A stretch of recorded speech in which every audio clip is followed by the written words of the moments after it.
The courtroom buzzed with anticipation as the young girl stood to testify. Emily, barely 13, had captured everyone's attention, not because of her age, but because of the weight of her words. She gripped the wooden railing tightly, her knuckles white, yet her voice was steady. "My dad is innocent," she began, her words piercing through the tense atmosphere. A murmur rippled across the room, but the judge's gavel quickly restored order. Emily's gaze moved across the room, scanning the rows of faces, some skeptical, others curious. She locked eyes with her father, Matt, sitting at the defendant's table. His face bore exhaustion, but his eyes radiated a silent plea for hope. The prosecutor leaned forward, his pen poised over a legal pad.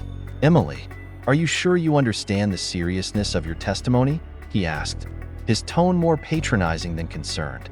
Emily nodded resolutely. "I do. I know who really did it." The room fell silent. Even the hum of the air conditioning seemed to pause, as if the courtroom itself was holding its breath.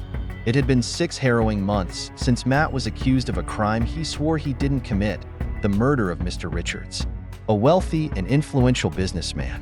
The evidence, though circumstantial, was damning: a weapon found near Matt's property, financial disagreements with the victim, and a witness who claimed to have seen Matt near the scene. The trial was expected to end with a conviction. But now, Emily's unexpected declaration had thrown everything into uncertainty. No one could have predicted this twist, least of all Matt's defense team. "Tell us, Emily," the defense attorney urged. "What do you know?" Emily took a deep breath, steeling herself. She wasn't just defending her father, she was unraveling a mystery. The events leading up to the trial began on a cold November evening, one that the small town of Ridgefield would never forget. The streets were quiet, illuminated only by the occasional flicker of an old street lamp. At the edge of town, nestled in the shadows of towering pine trees, lay the sprawling estate of Mr. Gerald Richards. Known for his business acumen and ruthless ambition, Richards was both respected and feared by those around him. That night, his mansion stood ominously still, the air heavy with an almost unnatural silence. At 9:47 p.m., a blood-curdling scream shattered the calm. Neighbors reported hearing a single gunshot moments later, followed by hurried footsteps on the gravel driveway. When the police arrived at the scene, they found Mr. Richards lifeless in his study, slumped over his mahogany desk. The cause of death was a single gunshot wound to the chest. The weapon, a silver revolver, lay discarded near the back entrance of the mansion. The investigation began immediately, and it wasn't long before Matt Harper became the prime suspect, a local contractor struggling to keep his business afloat. Matt had recently had a heated argument with Richards over an unpaid invoice for a construction project. Witnesses claimed to have seen Matt leaving the Richards estate earlier that week, visibly angry. To complicate matters, the revolver found at the scene was registered to Matt, though he insisted it had been stolen weeks prior. For the police, the case seemed open and shut. The prosecution painted a picture of a desperate man pushed to the brink by financial woes, seeking revenge on a client who refused to pay. But for those who truly knew Matt, this narrative didn't sit right. He was a devoted father, a kind neighbor, and a man who had always lived by his principles. The Matt Harper they knew was incapable of murder. Emily, Matt's daughter, had been the first to sense that something was deeply wrong. The morning after the murder, she had overheard snippets of conversation between her father and his lawyer. Words like motive, evidence, and alibi were thrown around, each one sending a chill down her spine. Matt had assured her everything would be fine, but Emily wasn't convinced. She started paying closer attention, quietly piecing together information from overheard phone calls and hushed conversations. The real turning point came 2 weeks later, when Emily found something that changed everything. While cleaning the attic, she stumbled upon an old storage box containing her father's tools and equipment. At the bottom of the box was an empty gun case, the same one that matched the description of the revolver used in the murder. But there was something odd about it. The lock on the case had been tampered with, the metal edges scratched and bent. It didn't make sense. If her father had truly used the gun, why would he need to force open his own case? Emily's discovery raised more questions than answers. She knew she couldn't confront her father directly. He was already overwhelmed by the trial and the media frenzy surrounding the case. Instead, she decided to dig deeper on her own. Late at night, she would sneak into her father's office, sifting through paperwork and email correspondence. It was during one of these secret investigations that she stumbled upon an email exchange between Mr. Richards and an unknown sender. The emails were cryptic, filled with veiled threats and warnings.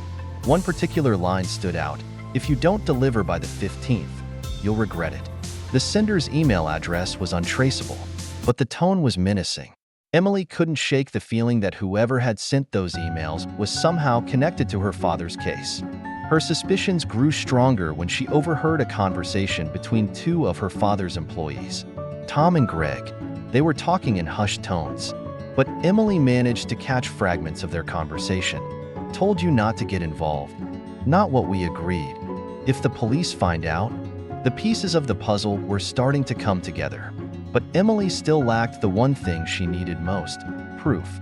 With time running out and her father's trial date fast approaching, she realized she couldn't do this alone. She needed help.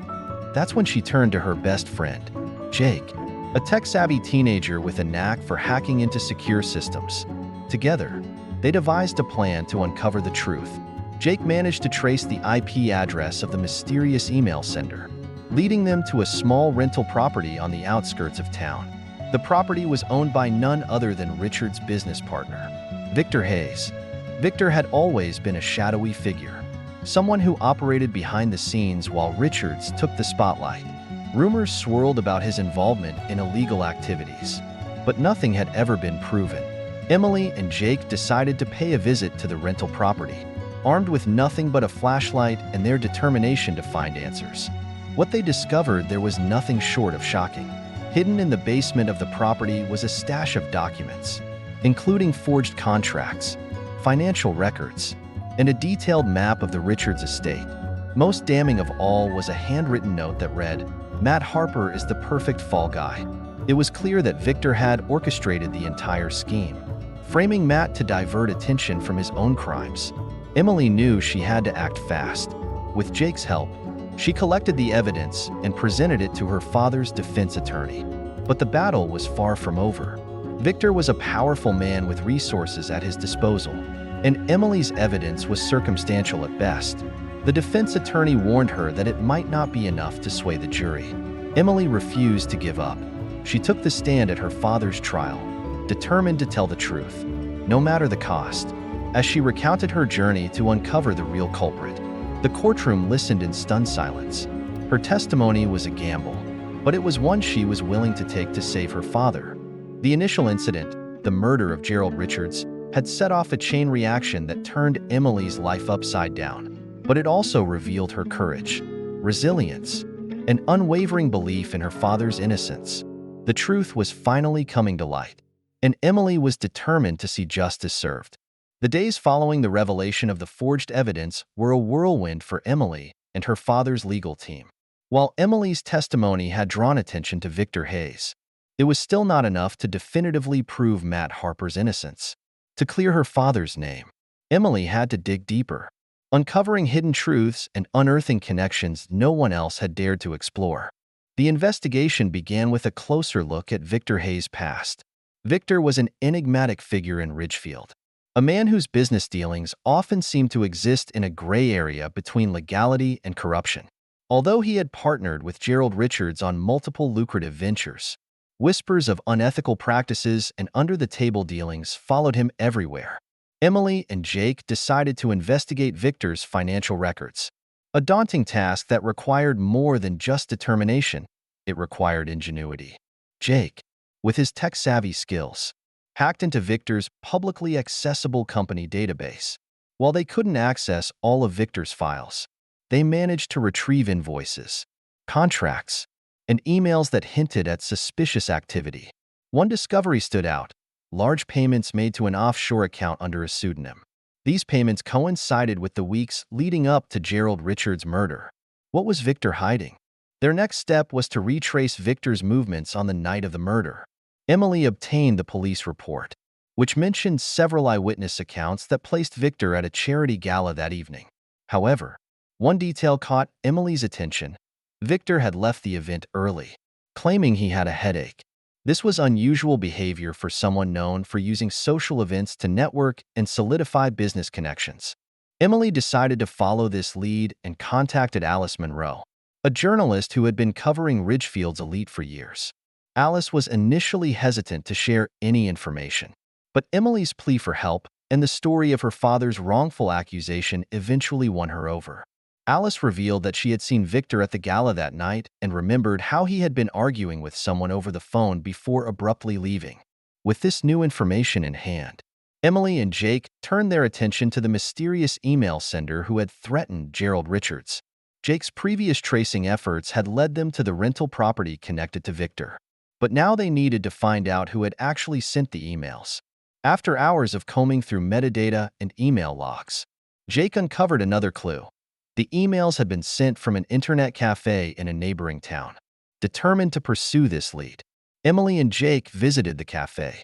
They spoke with the owner, an older man named Mr. Clark, who reluctantly provided them with surveillance footage from the date and time the emails were sent. As they reviewed the footage, Emily's heart raced. There, sitting in one of the cafe's booths, was a man she recognized, Tom, one of her father's employees. Tom had always seemed loyal, but his presence at the cafe was suspicious. Why would he be sending threatening emails to Gerald Richards? Emily knew she couldn't confront Tom without evidence, so she decided to keep a close watch on him. Over the next few days, she noticed that Tom had become increasingly anxious, frequently leaving work early and avoiding conversations with her father. The breakthrough came when Emily followed Tom one evening and discovered him meeting with none other than Victor Hayes. The two men were speaking in hushed tones outside a dimly lit bar, their body language tense and secretive. Emily couldn't hear their conversation, but the sight of them together confirmed her suspicions. Tom was involved in the conspiracy to frame her father. The next day, Emily confronted Tom in private, armed with the surveillance footage and evidence of his meetings with Victor. Tom initially denied everything, but as Emily pressed him, his facade began to crumble. Finally, he admitted that Victor had paid him to send the emails and tamper with the evidence against Matt Harper. Tom claimed he had no idea things would escalate to murder, insisting he had only been trying to make some quick money. Tom's confession was a turning point in the investigation. He agreed to testify against Victor in exchange for a lighter sentence, providing crucial details about how Victor had orchestrated the entire scheme.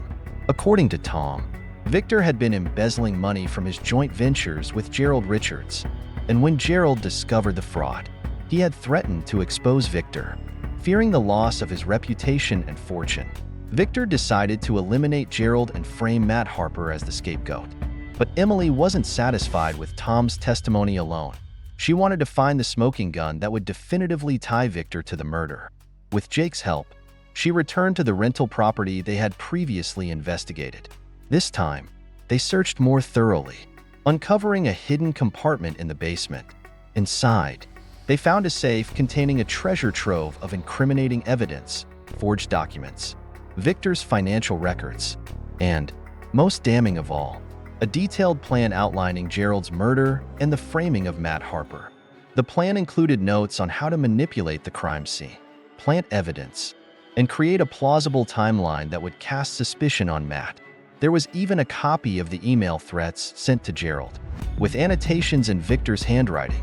Emily immediately handed the evidence over to her father's defense attorney, who filed a motion to have Matt Harper's case reopened.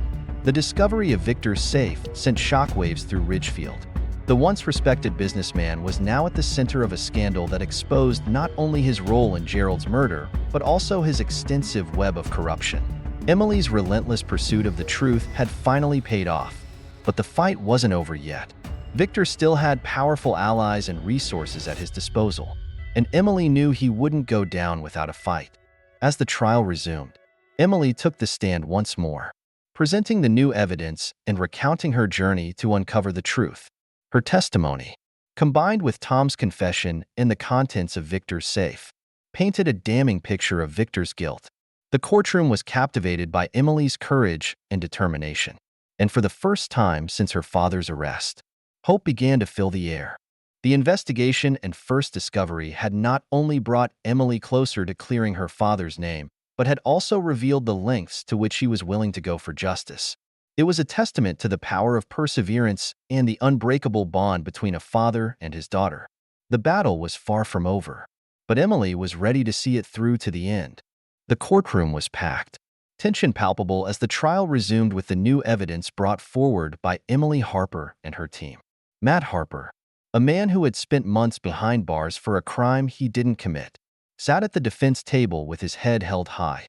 This time, he was not alone. His daughter Emily, whose tireless efforts had brought the case to this critical juncture, sat beside him, her presence a symbol of hope. The prosecution, which had once seemed so confident, now looked uneasy. The evidence they had built their case upon was crumbling, replaced by a mountain of revelations that pointed directly at Victor Hayes. Emily's attorney, Michael Graves, stood ready to present the findings that would forever change the course of the trial. The first bombshell came with Tom's confession. Taking the witness stand, Tom looked visibly shaken as he recounted the events that had led him to conspire against Matt Harper. Under oath, he revealed how Victor Hayes had approached him with promises of money and influence in exchange for his cooperation. Tom detailed how Victor had instructed him to send the threatening emails to Gerald Richards, plant the forged evidence, and create a narrative that would incriminate Matt. "I didn't think it would go this far," Tom stammered, his voice cracking. "I thought it was just a scheme to intimidate Gerald, to keep him quiet. But then, Gerald was killed, and I realized Victor had gone too far. I couldn't live with the guilt anymore." The courtroom buzzed with murmurs as Tom's testimony unfolded, implicating Victor Hayes in the conspiracy. The prosecution attempted to discredit him, painting him as a desperate man trying to save himself from a harsh sentence. But Tom's detailed account was hard to refute. Next, Michael Graves presented the contents of the safe Emily and Jake had discovered at the rental property. The incriminating documents included financial records that showed Victor had been embezzling from his business ventures with Gerald Richards.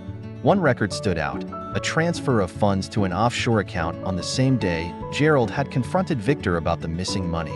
"This is the motive," Graves declared, holding the document high for the jury to see. Victor Hayes was not just a corrupt businessman. He was a desperate man.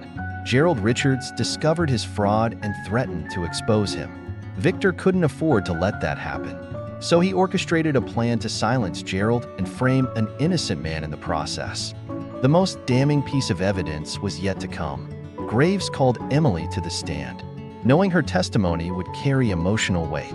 As she recounted her investigation, Emily's voice was steady, but her words were charged with conviction. "I knew my father couldn't have done this," Emily began, looking directly at the jury. "He's a man of integrity, someone who's always taught me to do what's right, no matter the cost. I couldn't sit back and let his name be dragged through the mud. I had to find the truth." Emily described the moment she discovered the hidden safe, the meticulous planning laid out in Victor's notes, and the overwhelming relief of finally holding the proof she had sought for so long. She handed over a document with Victor's handwriting, a detailed timeline of the murder plot, and the steps needed to frame Matt Harper. When Graves displayed the document on the courtroom screen, the room fell silent. The timeline left little doubt about Victor's guilt. It outlined the exact steps Tom had confessed to, from sending the threatening emails to planting evidence at the crime scene. It even mentioned paying off a corrupt detective to ensure Matt Harper's arrest. Victor Hayes, who had been sitting smugly in the gallery, suddenly appeared uneasy. His once confident demeanor began to crack as the weight of the evidence mounted. But Graves wasn't done. He presented the surveillance footage from the internet cafe where the threatening emails had been sent. The footage showed Tom entering the cafe, followed shortly by Victor Hayes, who handed Tom a folder before leaving. The connection between the two men was undeniable. The final blow came when Graves called Alice Monroe, the journalist, to the stand. Alice testified about seeing Victor at the charity gala the night of the murder, his agitated phone call, and his abrupt departure.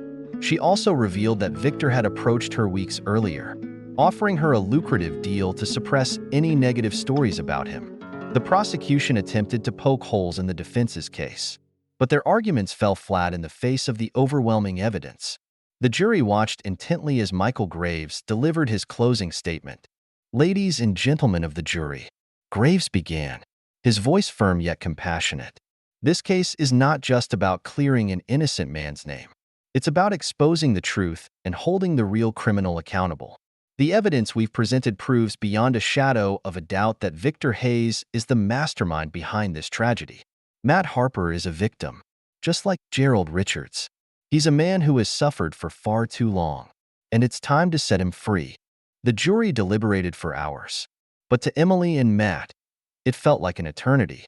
When they finally returned, the courtroom was hushed as the foreperson stood to deliver the verdict. "We find the defendant, Matt Harper, not guilty."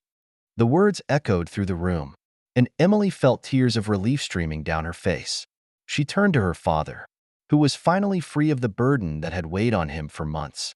The nightmare was over, but the revelations didn't end there. Victor Hayes was arrested on the spot, charged with conspiracy to commit murder, fraud, and tampering with evidence. His empire crumbled as more of his associates came forward, revealing the depths of his corruption. Emily's relentless pursuit of justice had not only exonerated her father, but also brought a dangerous criminal to justice. The courtroom revelation was a triumph, a testament to the power of truth and the resilience of the human spirit.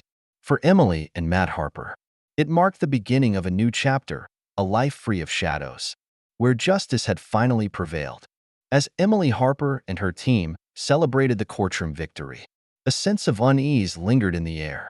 While Victor Hayes had been exposed as the mastermind behind the conspiracy, Emily couldn't shake the feeling that something was missing. Pieces of the puzzle didn't entirely align, and the complexity of the operation suggested that Victor hadn't acted alone. The first clue came from an unexpected source. Alice Monroe, the journalist who had testified during the trial, contacted Emily a few days after the verdict. She had uncovered an anonymous tip while reviewing her old notes, a cryptic email sent to her shortly after Gerald Richards' death. The email claimed that someone within Gerald's company had been feeding information to Victor Hayes for months, acting as his eyes and ears. Emily's investigative instincts kicked in immediately. She met with Alice at a quiet cafe, and together, they reviewed the email. The message wasn't signed, but it contained specific details about Gerald's financial dealings, internal disputes, and even his meeting schedule. The information was too precise to have come from an outsider. It had to be someone close to Gerald, someone he trusted. With this lead in hand, Emily began digging deeper. She enlisted Jake Turner, her tech-savvy ally, to trace the origins of the email. Jake's expertise proved invaluable. Within hours, he tracked the IP address to a private server registered to Infinity Dynamics, Gerald's company. The revelation was chilling. The accomplice wasn't just a random informant. It was someone embedded within the company itself. Emily and Jake narrowed their focus to the employees who had direct access to Gerald's private files and communications. After cross-referencing schedules, internal emails, and financial transactions, one name stood out: Cynthia Porter, Gerald's longtime executive assistant. Cynthia had been with the company for over a decade, earning Gerald's trust and handling his most sensitive matters.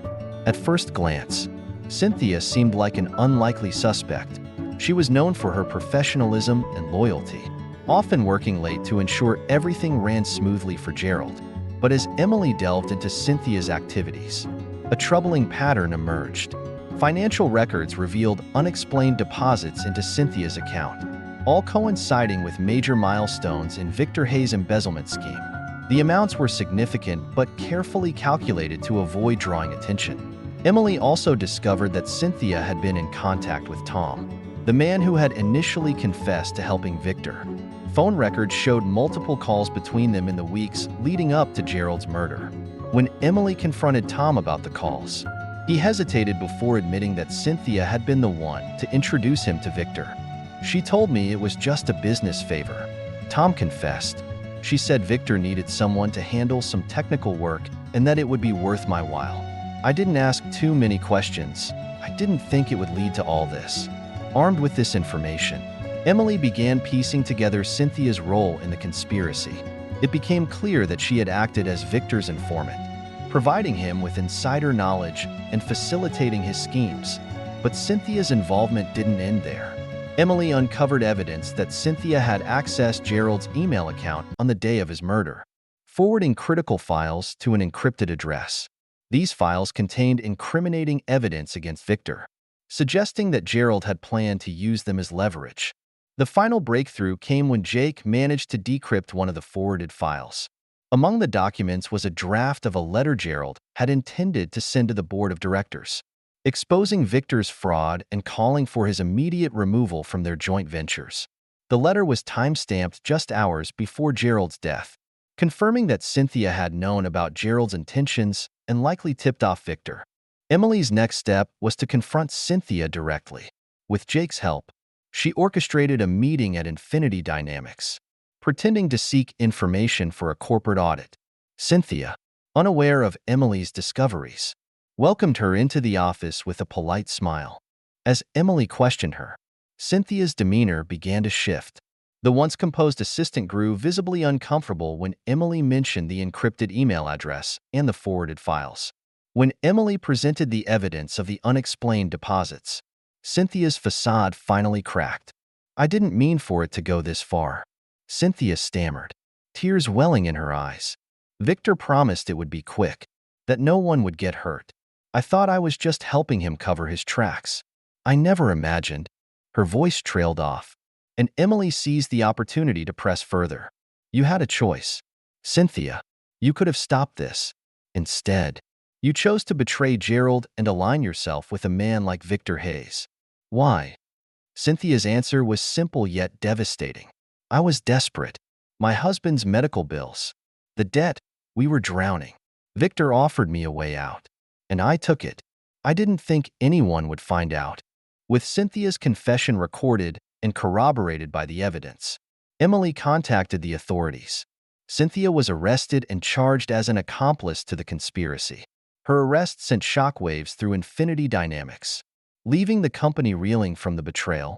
For Emily, the discovery of a potential accomplice was a bittersweet victory. While she had uncovered the truth and ensured justice for her father and Gerald Richards, it was a stark reminder of how greed and desperation could drive people to unimaginable acts. The case against Cynthia further solidified Victor Hayes' culpability, closing any remaining gaps in the investigation. It also marked the end of Emily's relentless pursuit of justice, a journey that had tested her resolve, but ultimately proved the power of determination and truth. As the dust settled, Emily found solace in knowing she had honored Gerald's legacy and cleared her father's name. The discovery of Cynthia's betrayal was a painful chapter, but it was also a testament to the importance of uncovering every hidden truth, no matter how deeply buried. As Emily Harper unraveled the full scope of the conspiracy that had claimed Gerald Richards' life and nearly destroyed her own father's reputation, the stakes escalated to a dangerous crescendo. Victor Hayes was in custody, and Cynthia Porter had confessed to her role as an accomplice. But Emily's instincts told her the battle was far from over. What she didn't yet realize was that she was on the brink of facing the most perilous chapter of her investigation, one that would put her life on the line.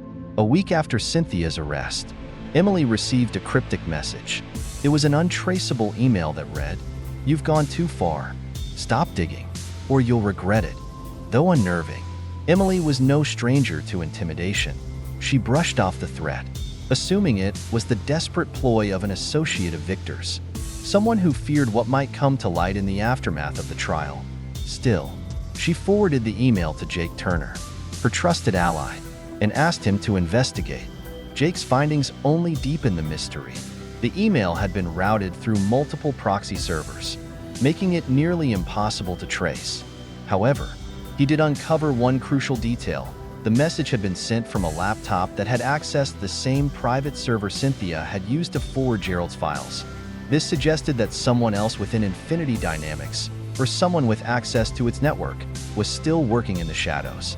Emily realized she needed to move carefully. Whoever was behind the email wasn't just trying to scare her, they were actively working to suppress the truth.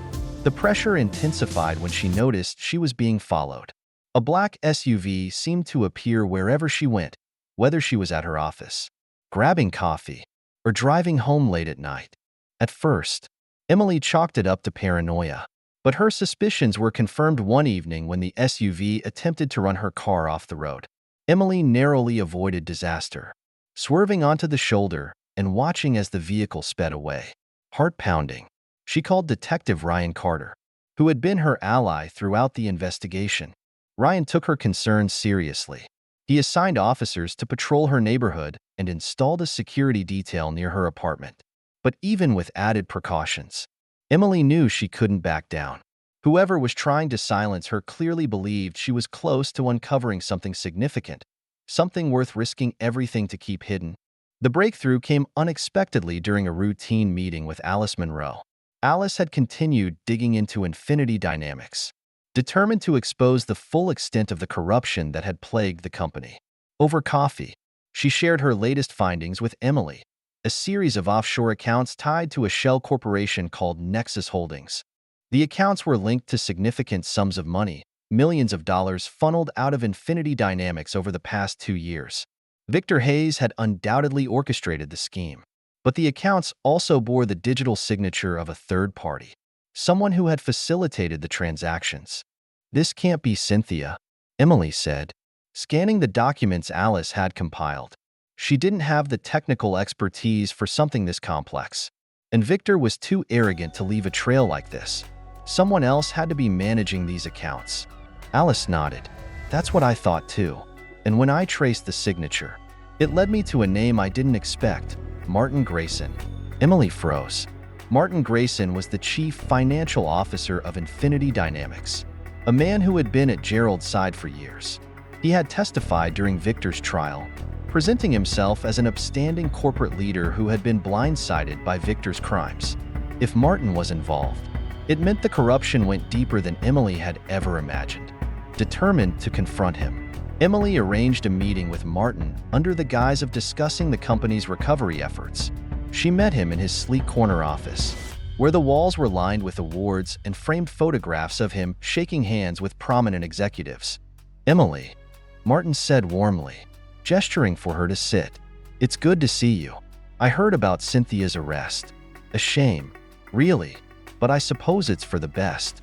We need to clean house after everything that's happened." Emily didn't waste time with pleasantries.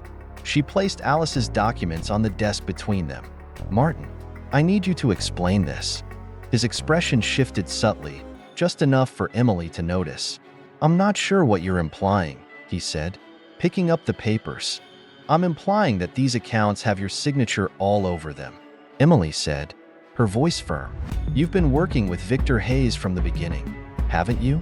You helped him steal from the company, and when Gerald found out, you conspired to silence him." Martin's composure faltered for a moment before he leaned back in his chair, his smile fading. "You're making a dangerous accusation. Emily, do you have any idea what it could mean for you if you're wrong?" "I'm not wrong," Emily shot back, "and you know it. You've been hiding behind Victor and Cynthia, letting them take the fall while you pull the strings. But it's over. Martin, I've already sent this evidence to the authorities." Martin's eyes narrowed, and for the first time, Emily saw the cold calculation behind his polished exterior. "You should have stayed out of this," he said quietly. Before Emily could respond, the lights in the office flickered, and the room plunged into darkness. Panic surged through her as she heard the door lock click behind her. Martin stood, his silhouette illuminated by the faint glow of the city lights outside. "You're in over your head, Emily," he said, his voice steady. "But I admire your determination. It's a shame it had to end like this." Emily's heart raced as she realized the danger she was in. She reached for her phone, but Martin moved quickly, grabbing it from her hand and tossing it onto his desk. "I'll make this simple," he said. "Walk away. Drop this crusade of yours, and you can go back to your life. But if you keep pushing, you won't like what happens next." Summoning every ounce of courage, Emily met his gaze. "You think you can scare me into silence? Gerald was my friend. My father's reputation was destroyed because of you. I won't stop until you're held accountable." Martin's expression darkened, and for a moment, Emily thought he might lash out. But then he stepped back, his demeanor once again cool and collected. "Suit yourself," he said, "but don't say I didn't warn you." The lights flickered back on, and the door unlocked. Martin gestured for her to leave, his smile returning like a mask. "Take care, Emily." Shaken but resolute, Emily left the office and immediately contacted Ryan. She recounted everything that had happened, providing him with the evidence Alice had uncovered. Together, they devised a plan to take Martin down, knowing that this confrontation had only been the beginning. What Emily didn't yet realize was that Martin had already set his counterattack in motion. As she walked away from the office, her car exploded in the parking garage, a stark reminder that Martin Grayson was willing to go to any lengths to protect his secrets. For Emily, the fight was no longer just about justice, it was about survival. And she knew the climax of this battle would be fought not in a courtroom, but in the shadows where power and corruption thrived. In the aftermath of the explosive climax, Emily Harper found herself at the center of a storm that tested every ounce of her courage, intelligence, and resilience. Martin Grayson's attempt to silence her with violence only strengthened her resolve to see justice served. Though shaken by the near-fatal explosion, Emily emerged from the ordeal more determined than ever to expose the truth and bring those responsible to justice. With the help of Detective Ryan Carter and her trusted ally Jake Turner, Emily pieced together the final elements of the conspiracy. Jake, leveraging his exceptional skills in digital forensics, uncovered a hidden server that contained detailed records of Martin's illicit activities. These records not only implicated Martin in Gerald Richards' murder, but also revealed a web of corruption that extended far beyond Infinity Dynamics. Politicians, corporate leaders, and even law enforcement officials had been complicit in Martin's schemes, accepting bribes and favors to ensure his empire remained untouchable. Meanwhile, Emily and Ryan worked tirelessly to build a rock-solid case against Martin. Ryan coordinated with a special task force to raid Martin's properties and seize his assets, while Emily prepared to testify as the star witness. The trial was set to be the most high-profile case the city had seen in decades, and Emily knew it would be her final stand against the forces that had tried to destroy her life.